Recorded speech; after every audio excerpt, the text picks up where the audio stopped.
అందరికీ పేరు పేరున హృదయపూర్వక రైతు ఉత్సవ శుభాకాంక్షలను తెలియజేస్తా ఉన్నాను. 99 రోజుల ప్రజాపాలన కార్యక్రమంలో భాగంగా ఈ రోజు సీఎం రేవంత్ రెడ్డి గారు ఈ యొక్క రైతు ఉత్సవాలను ప్రారంభించడం కోసం మరి మంత్రి నియోజకవర్గంలో గౌరవ పెద్దలు సహచార మంత్రివర్యులు శ్రీధర్ బాబు గారి నాయకత్వంలో జరుగుతున్నటువంటి ఈ సమావేశానికి వస్తున్న సందర్భంగా వారికి ప్రత్యేక ఆహ్వానం శుభాకాంక్షలను తెలియజేస్తా ఉన్నాను. ఈరోజు మా అక్కలు చాలా మంది వచ్చిండ్రు.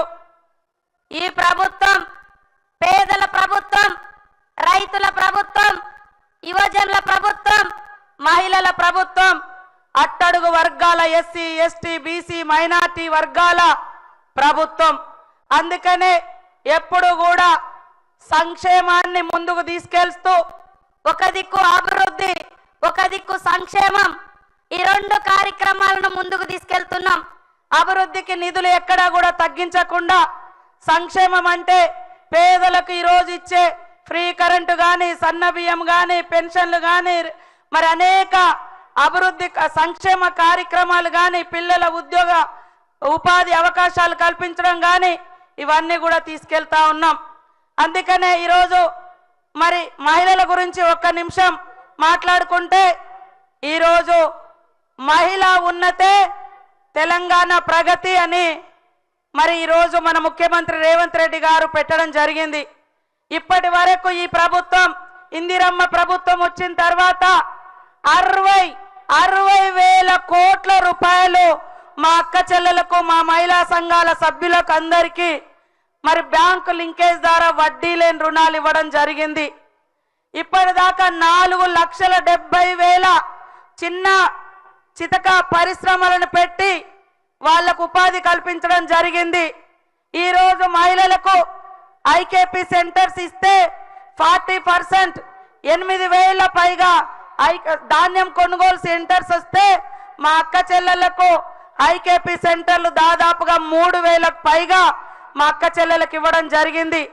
లాస్ట్ ఇయర్ సీజన్ లో ఇప్పటి వరకు రాష్ట్రంలో ఉన్న మహిళలంతా 160 కోట్ల రూపాయలు ఐకేపీ సెంటర్స్ ద్వారా వాళ్ళు కష్టపడి మరి వాళ్ళకు వచ్చిన లాభం. ఈ రకంగా ఈరోజు ఇందిరమ్మ ఇల్లులు వస్తే మా అక్కల పేరు మీద పునాది కట్టుకోవాలంటే ఇబ్బంది ఉంటుందని ముందస్తుగా ఒక్కొక్క ఇల్లు వచ్చినటువంటి మా అక్క చెల్లెళ్లకు 1,00,000 రూపాయలు బ్యాంకు లింకేజ్ ద్వారా ఇప్పించడం జరుగుతూ ఉంది. ఇటుకల బట్టీలు దాదాపుగా 720 ఇటుక బట్టీలు సెంటర్లు పెట్టించిన మా మహిళా సంఘాలకు ఉపాధి కోసం. అదేవిధంగా సెంటరింగ్లు కూడా పెట్టియడం జరిగింది. అదేవిధంగా పెట్రోల్ బంకులు, మరి వాళ్ళ కుట్టు మిషన్లు, బట్టలు కుట్టే పని, ఇవన్నీ కూడా ఈరోజు మహిళా సంఘాలకు ఇచ్చి 1 కోటి మంది మహిళల్ని కోటీశ్వర్లను చేయాలనేటువంటి సంకల్పంతో ఈ ప్రభుత్వం, ఇందిరమ్మ ప్రభుత్వం, రేవంత్ రెడ్డి గారి ప్రభుత్వం ముందుకెళ్తా ఉంది. ఇవాళ మేము 1 కోటి మంది మహిళల్ని కోటీశ్వర్లను చేస్తామంటే పాపము ఓర్వలేక మరి కళ్ళల్లో నిప్పులు పోసుకుంటా ఉన్నారు. బస్ ఫ్రీ పెడితే ఓర్వరు, వడ్డీ లేని రుణాలు ఇస్తే ఓర్వరు, మహిళలు బయటకు వస్తే ఓర్వరు. ఇన్ని రకాలుగా బీజేపీ బీఆర్ఎస్ ప్రభుత్వము తప్పుడు కూతలతోటి మహిళల్ని వంటింటికే పరిమితం చేయాలన్నటువంటి కుట్ర చేస్తా ఉన్నారు.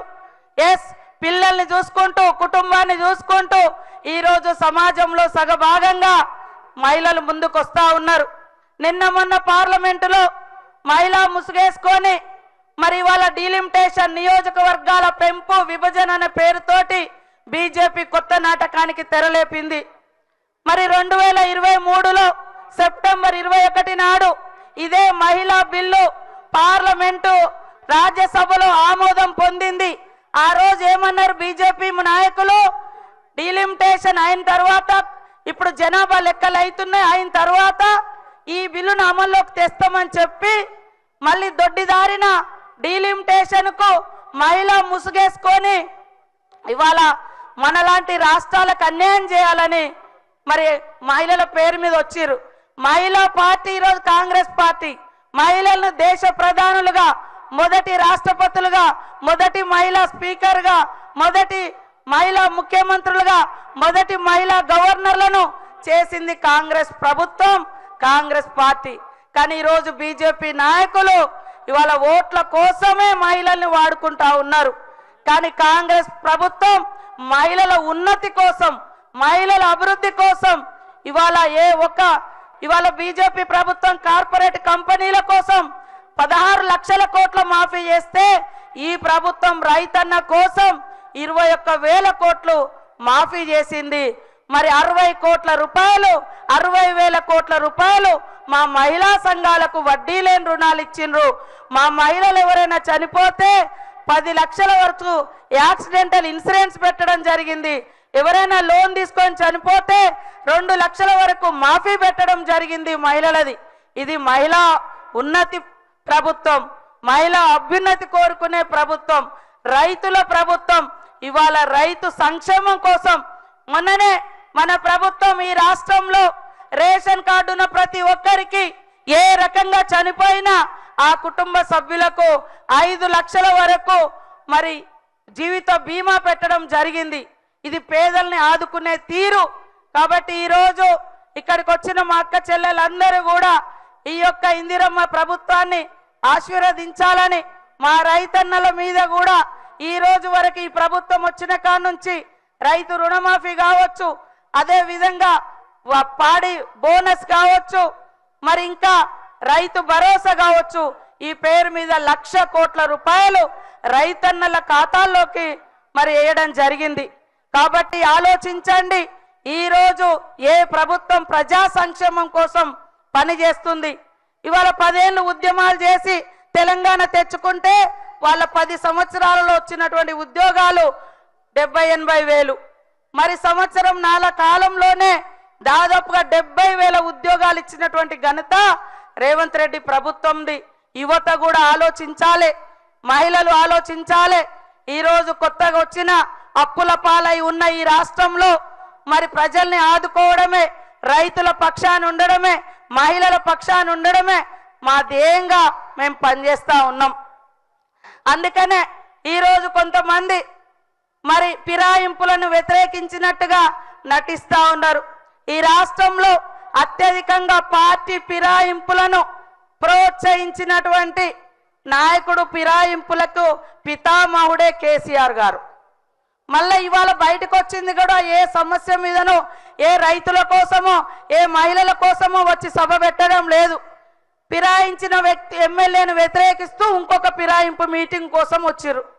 ఇక అది అక్కడ పక్కనే అసెంబ్లీ ఉంటుంది ఇంటికి దగ్గర, కానీ అసెంబ్లీకి వస్తలేరు పెద్దలు. కానీ వాళ్ళంత దూరం నుంచి మాత్రం ఒక పార్టీ మీద మరి మన సీనియర్ నాయకులను జాయిన్ చేసుకోవడం కోసం మాత్రం అంత దూరం నుంచి రావడం జరిగింది. ఇది ప్రజల కోసం ఉన్నారా, వాళ్ళు వాళ్ళ సొంత ప్రయోజనాల కోసం ఉన్నారా? ఒక్కసారి ఆలోచించాల్సిందిగా కోరుతూ ఇక్కడికి వచ్చిన అక్క చెల్లెలకు, పెద్దలకు అందరికీ కూడా పేరు పేరున రైతన్నలకు వందనాలు, శుభాభివందనాలు తెలియజేస్తూ మా మహిళా సంఘం సభ్యురాళ్లతోటి, మా వీవోలతోటి, మా మహిళా సంఘాల లీడర్లతోటి తొందరలోనే మేధో మదనం పెట్టి వాళ్ళకి ఇంకేం సమస్యలు ఉన్నాయో తొందరలోనే అవన్నీ ఐడెంటిఫై చేసి ముఖ్యమంత్రి గారి ఆలోచనతోటి మీకు తప్పకుండా సంపూర్ణంగా అన్ని రకాలుగా ఈ ప్రభుత్వం అండదండగా ఉంటుందని తెలియజేస్తూ నమస్కారాలు, ధన్యవాదాలు. మరి మీ అందరూ కూడా మళ్ళీ పోయేటప్పుడు ఓపికగా క్షేమంగా సీఎం గారు మాట్లాడిన తర్వాత, ఎందుకంటే ఎర్రటి ఎండలలో వచ్చిర్రు, లేట్ అయినా కూడా ఓపికగా ఇల్లుకు చేరుకోవాలని, క్షేమంగా చేరుకోవాలని కోరుకుంటూ సెలవు తీసుకుంటా ఉన్నాను.